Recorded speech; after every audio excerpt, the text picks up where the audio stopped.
ఈరోజు చూసినట్లయితే పాలకులు దేశంలో కానీ రాష్ట్రంలో కానీ వాళ్ళ అధికారం కోసం వాళ్ళ కుర్చీ కోసం ప్రజలకు లేనిపోని మాయమాటలు చెప్తూ ఉచితాలను ప్రవేశపెడుతూ ఈ ఉచితాల వల్ల దేశం కానీ రాష్ట్రం కానీ దివాలా తీయడం తప్ప ఏముండదు.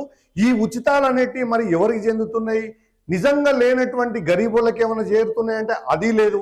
అంటే ఉన్నోనికి మళ్ళీ ఈ స్కీములన్నీ కూడా వర్తిస్తున్నాయి. దానికి ఉదాహరణ మన తెలంగాణ రాష్ట్రాన్ని తీసుకున్నట్లయితే మరి ఈ యొక్క రైతు బంధు, రైతు బీమా, రైతుకి ఇచ్చేటువంటి రుణాలు ఇవన్నీ కనుక చూసినట్లయితే మరి కోటీశ్వరులైనా మరి ఉచితాల జోలికి పోతే మీరు మరి కూలి పనికి పోయేటువంటి స్థాయికి దిగజారుతుంది. అదేవిధంగా రాష్ట్రమైనా దేశమైనా ఈ ఉచితాలు అనేటివి ప్రవేశపెట్టి వాళ్ళ స్వార్థం కోసం రాజకీయ నాయకులు పెట్టేటువంటి ఉచితాల వల్ల మరి ప్రజలు నష్టపోతున్నారు, ఇటు ప్రభుత్వాలు నష్టపోతున్నాయి, రాష్ట్రము దేశం కూడా దివాలు తీసేటువంటి పరిస్థితి ఉంది.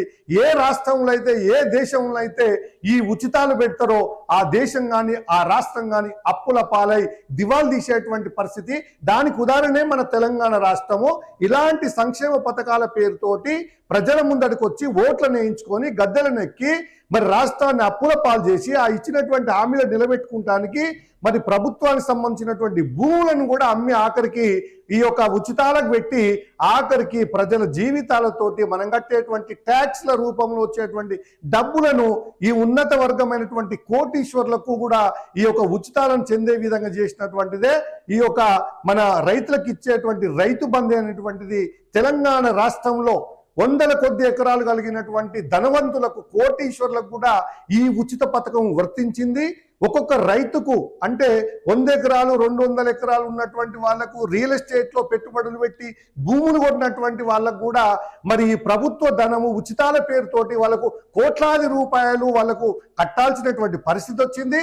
అది ఈ రాష్ట్రంలో ఉన్నటువంటి మనం కట్టే ట్యాక్సులను, మన దగ్గర ఉన్నటువంటి సంపదను, ఉన్నటువంటి భూములను అమ్మి ఈ ఉచితాల వల్ల మరి కోటీశ్వరులకు కూడా పెట్టడం వల్ల చివరికి ఈ ఉచితాల జోలికి పోతే కోటీశ్వరుడైన కూలి పనికి పోవాల్సినటువంటి పరిస్థితి వస్తుంది. అంటే ఉచితంగా తింటే కష్టపడకుండా ఉచితాలు వస్తున్నాయి కదా మనకు ఎంత వస్తే అంత తీసుకోవచ్చు అని కనుక తీసుకుంటే మీరే కాదు మీతో పాటు రాష్ట్రం దేశం కూడా దివాలా తీస్తుంది. కాబట్టి ఇప్పటికైనా ప్రభుత్వాలు కళ్ళు తెరిచి ఉన్నోనికి కాకుండా దానికి ఒక లిమిట్ పెట్టి, అందుకనే మొన్న ఈ మధ్య కాలంలో 5 ఎకరాల లోపు 2 ఎకరాల లోపు అని పెట్టిండ్రు.